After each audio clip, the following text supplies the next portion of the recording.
بسم اللہ والحمد للہ والصلاة والسلام علی رسول اللہ۔ آج ہم جانیں گے زمین پر چلنے والے ایک جنتی کے بارے میں۔ صحیح بخاری کتاب الزکوٰۃ میں 1397 نمبر حدیث پر اور صحیح مسلم کتاب الایمان حدیث نمبر 14، یعنی صحیح بخاری مسلم کی متفق علیہ روایت میں آتا ہے، عن ابی ہریرہ رضی اللہ عنہ ان اعرابیا اتى النبی صلی اللہ علیہ وسلم، ایک دیہاتی شخص اللہ کے نبی صلی اللہ علیہ وسلم کے حضور میں پیش ہوا اور جنت میں جانے کے لیے شارٹ کٹ راستے کے بارے میں پوچھنے لگا۔ کہا دلنی علی عمل اذا عملته دخلت الجنہ، اے اللہ کے پیغمبر صلی اللہ علیہ وسلم، مجھے کوئی ایسا کام بتائیں کہ جس پر میں عمل کر لے جاؤں تو میں جنت میں چلا جاؤں۔ اس کو جنت میں جانے کی تڑپ تھی، حرص تھی، ڈائریکٹ مدعے کی بات پر اللہ کے نبی صلی اللہ علیہ وسلم سے مطالبہ کر لیا۔ اب نبی کائنات صلی اللہ علیہ وسلم کا جواب دیکھیے، بڑا پیارا جواب آپ نے دیا۔ آپ نے فرمایا تعبد اللہ ولا تشرک بہ شیئا، اللہ رب العالمین کی عبادت کرو اور اس کی عبادت میں کسی کو ساجی اور شریک نہ ٹھہراؤ۔ وتقیم الصلاۃ المکتوبہ، اور فرض نمازوں کو قائم کرو۔ وتؤدی الزکاۃ المفروضہ، اور زکوٰۃ کی ادائیگی کرو۔ وتصوم رمضان، اور رمضان کے روزے کو رکھا کرو۔ چار باتیں اللہ کے نبی نے بتائی، حج کا آپ نے ذکر نہیں فرمایا۔ کیوں نہیں کیا وہ آگے بتاؤں گا۔ فلما ولا، جب وہ آدمی وہاں اتنی بات سننے کے بعد اللہ کے نبی صلی اللہ علیہ وسلم سے کہتا ہے والذی نفسی بیدی، قسم ہے اس ذات کی جس کے ہاتھ میں میری جان ہے، لا ازید علی ھذا شیئا ولا انقص منہ، اے اللہ کے نبی صلی اللہ علیہ وسلم، میں آپ کی بتائی گئی اس چیز پہ نہ تو کچھ زیادہ کروں گا اور نہ ہی کم کروں گا، بس اتنا ہی عمل کروں گا۔ اللہ کے نبی صلی اللہ علیہ وسلم کے سامنے سے بات کہہ کر واپس جانے لگا۔ پیارے نبی صلی اللہ علیہ وسلم نے بقیہ صحابہ کرام کو مخاطب کر کے فرمایا من سرہ ان ینظر الی رجل من اہل الجنہ فلینظر الی ھذا، جس کو اس بات کی خوشی ہو، چاہت ہو کہ کسی جنتی آدمی کو دیکھنا چاہتا ہو تو اس آدمی کو دیکھ لے۔ اس لیے میں نے اس کا عنوان رکھا زمین پہ چلتا ہوا جنتی آدمی۔ یہ صحیح بخاری اور صحیح مسلم کی روایت ہے۔ اس میں غور کرنے کی بات ہے کہ اللہ کے نبی نے کہا چار کام کرنا ہے، چار کام ہی صرف آپ نے گنا ہے۔ تعبد اللہ، صرف اللہ کی عبادت کرنا ہے، اور انسان کے پیدائش کا مقصد ہی ہے عبادت کرنا، یعنی اپنی دنیا میں آنے کے مقصد پر تم کھرے اتر جاؤ۔ وما خلقت الجن والانس الا لیعبدون، اللہ نے فرمایا ہم نے پیدا ہی کیا ہے اپنی عبادت کے لیے، تو پہلا کام یہ کرو کہ پیدا جس لیے کیے گئے ہو وہ کام کر کے دکھاؤ، تب جنت میں لے گی۔ دوسرا کام آپ نے فرمایا اسی سے جڑا ہوا دوسرا شق، ولا تشرک بہ شیئا، عبادتیں تو کرنا لیکن اللہ کی عبادت میں کسی کو ساجی و شریک مت ٹھہرانا، یعنی شرک کی ملاوٹ تمہاری عبادت میں نہیں ہونا چاہیے۔ کیوں؟ خود اللہ رب العالمین نے فرمایا لئن اشرکت لیحبطن عملک، اے نبی پیغمبر صلی اللہ علیہ وسلم، اگر آپ نے بھی شرک کیا تو آپ کے بھی اعمال برباد ہو جائیں گے۔ کون سے اعمال؟ نیک اعمال شرک کی وجہ سے برباد کر دیے جاتے ہیں۔ اس لیے اللہ کے نبی نے فرمایا عبادتیں تو کرنا لیکن اس کے ساتھ تم شرک نہ کرنا۔ اور دوسری بات آپ صلی اللہ علیہ وسلم نے فرمایا وَتُقِيمُ الصَّلَاةَ الْمَكْتُوبَةَ، فرض نمازوں کو قائم کرنا پابندی سے۔ وَتُؤَدِّي الزَّكَاةَ الْمَفْرُوضَةَ، اور فرض روزوں زکوٰۃ کو ادا کرنا۔ یہاں غور کرنے کی بات ہے، نماز کے بارے میں آپ نے فرمایا قائم کرو اور زکوٰۃ کے بارے میں آپ نے فرمایا ادا کرو۔ ادا کرنے اور قائم کرنے میں فرق ہے۔ قائم کرنے کا مطلب یہ ہوتا ہے کہ آپ نماز کو صحیح ڈھنگ سے، پوری تیاری کے ساتھ، واجبات و ارکان پر عمل کرتے ہوئے، تمام شرطوں کے ساتھ، اخلاص کی نیت سے، نبی کے بتائے ہوئے طریقے پر خشوع خضوع کے ساتھ پڑھیں۔ یہ ہے نماز کا قائم کرنا۔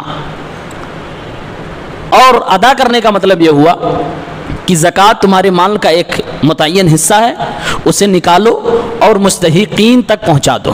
اب تم چاہے خود پہنچاؤ یا پھر اپنی طرف سے کسی کو نائب بنا دو، وکیل بنا دو، وہ تمہارے زکوٰۃ کو مستحقین تک پہنچا دے۔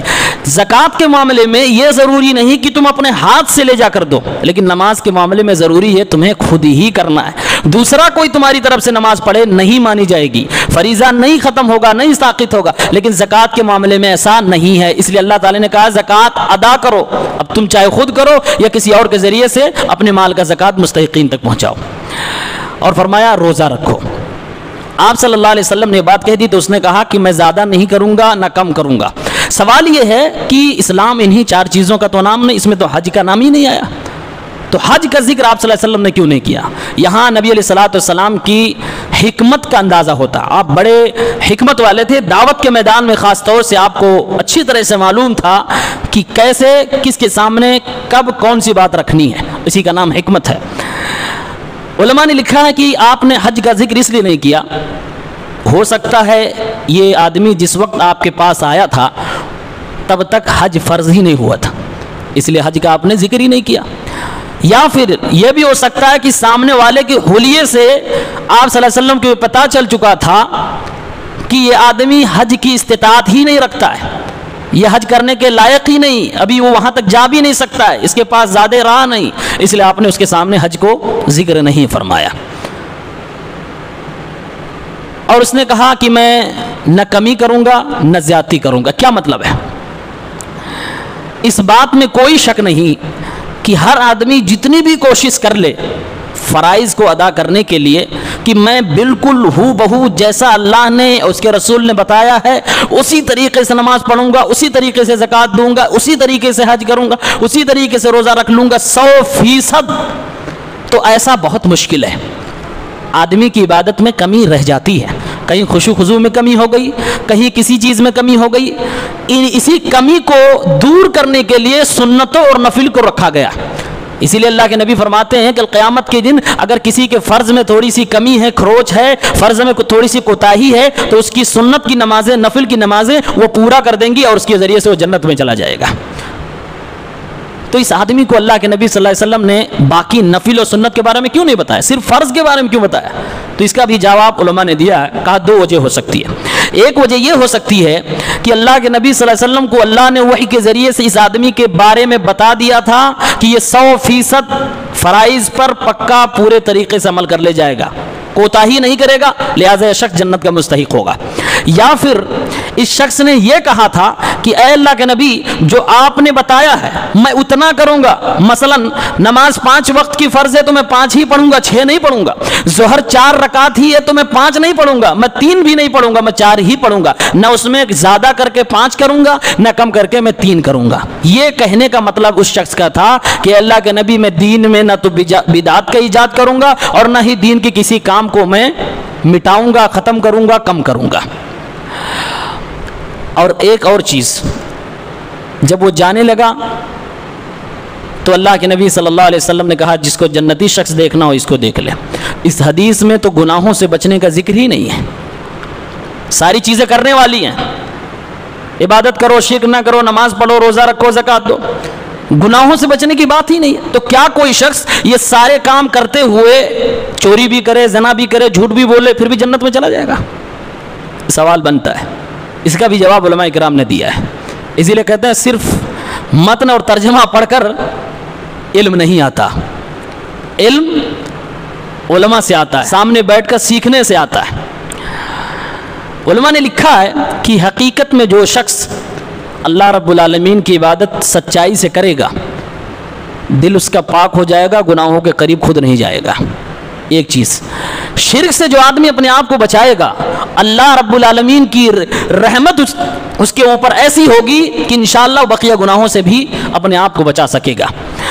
اور اللہ رب العالمین نے، اللہ کے پیغمبر صلی اللہ علیہ وسلم نے تو خود کہا ہے، صحیح مسلم کی روایت ہے کہ اللہ تعالیٰ نے جہنم کو حرام کر دیا ہے ایسے بندے پر جو توحید کو اچھے سے سمجھتا ہے اور شرک سے بچتا ہے سچائی کے ساتھ۔ یعنی حقیقت میں جو موحد ہوگا، توحید والا اور شرک سے بچنے والا ہوگا، اس کے اوپر جہنم حرام ہے۔ تو یہ ہوئی نا چیز آدمی کو جنت میں لے جانے والی۔ دوسری چیز یہ ہے، اللہ کے نبی نے کہا نماز پابندی سے پڑھنا، قائم کرنا، اور نماز کے بارے میں قرآن ہی میں اللہ رب العالمین نے فرمایا اگر سچائی کے ساتھ صحیح طریقے سے نبی کے سنت کے مطابق اخلاص کے ساتھ نماز کی ادائیگی کر لی جائے تو نماز ہی ایک ایسی چیز ہے جو انسان کو گناہوں سے بچا لے گی۔ ان الصلاۃ تنہی عن الفحشاء والمنکر، اللہ کا فرمان ہے کہ بے شک نماز فحش کام سے اور تمام منکر کاموں سے منع کرتی ہے۔ اور حقیقت میں علماء نے لکھا ہے کہ تجربہ کر کے لوگوں نے لکھا ہے کہ آدمی اگر سچے دل سے نماز پڑھے، خشوع خضوع سے نماز پڑھے تو وہ گناہوں سے بھاگتا ہے، اس کا دل گناہوں سے نفرت کرنے لگتا ہے۔ وہ آج نماز پڑھ رہا ہے، ایک گناہ بھی کر رہا ہے، وہ کل کے اس کے دل میں احساس آئے گا میں نماز بھی پڑھ رہا ہوں، میں گناہ بھی کر رہا ہوں، تو کیوں نہ میں گناہ چھوڑ دوں۔ یہ اچھے لوگوں کی پہچان ہے۔ کچھ اس کے الٹے بھی ہوتے ہیں کہ میں نماز بھی پڑھ رہا ہوں، میں گناہ بھی کر رہا ہوں، تو چلو کیوں نہ نماز ہی چھوڑ دوں۔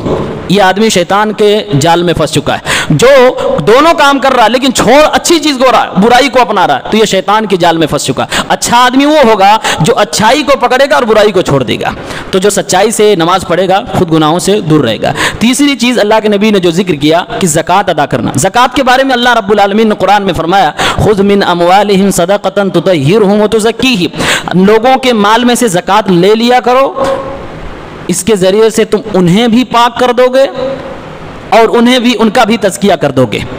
تو زکوٰۃ دینے سے بھی انسان پاک ہو جاتا ہے۔ دیکھیے مال کے معاملے میں انسان بہت سارے حرام کام کر جاتا ہے، لیکن جو آدمی اپنے دل کی سچی نیت سے خود زکوٰۃ نکال کے دے رہا ہو، کم سے کم اس کے دل میں تو مال کے تعلق سے اتنا ضرور ہوگا کہ حلال حرام میں فرق کروں، ورنہ وہ کس کلیجے سے 2.5% نکال کے دے رہا اللہ کے حکم پر، اتنا اس کے دل میں خوف ہے کہ اللہ رب العالمین کا حکم ہے تو میں اتنا دینا۔ اس کا مطلب وہ حلال حرام کا فرق کرنا جانتا ہے، پھر حرام کاموں سے بچ جائے گا۔ ایسے ہی اللہ رب العالمین نے روزے کے تعلق سے فرمایا یا ایھا الذین آمنوا کتب علیکم الصیام کما کتب علی الذین من قبلکم لعلکم تتقون۔ روزے کا مقصد ہی ہے کہ انسان متقی بن جائے، اور جو متقی ہوگا وہ گناہوں سے پرہیز کرے گا۔ اس لیے اللہ کے نبی صلی اللہ علیہ وسلم نے جن 4 چیزوں کا ذکر کیا ہے، اگر حقیقت میں ان 4 پر کوئی عمل کرے تو خود وہ گناہوں کے قریب ہی نہیں جائے گا۔ اس لیے اللہ کے نبی نے گناہوں کا تذکرہ اس حدیث پاک میں نہیں کیا، کیونکہ ضمناً ان باتوں کے اندر وہ چیز آ چکی تھی۔ آخری بات، اس شخص نے قسم کھائی، قسم ہے اس ذات کی جس کے ہاتھ میں میری جان ہے۔ کس کے سامنے قسم کھائی؟ اللہ کے رسول صلی اللہ علیہ وسلم کے سامنے۔ پیارے نبی صلی اللہ علیہ وسلم نے ڈانٹا نہیں، کچھ اس کے اوپر کمنٹ نہیں کیا۔ پتہ یہ چلا کہ اگر کسی سے قسم کھانے کے لیے نہ بھی کہا جائے پھر بھی وہ قسم کھا سکتا ہے، جائز ہے۔ اللہ کے نبی کے سامنے قسم کھا رہا ہے، اللہ کے نبی نے کچھ نہیں کہا۔ بڑے معاملے میں قسم کھا رہا ہے، آپ نے ڈانٹا نہیں، مطلب جائز ہے۔ دوسری چیز اس نے کہا قسم اس ذات کی جس کے ہاتھ میں میری جان ہے، جس کے ہاتھ میں، اللہ کے ہاتھ میں۔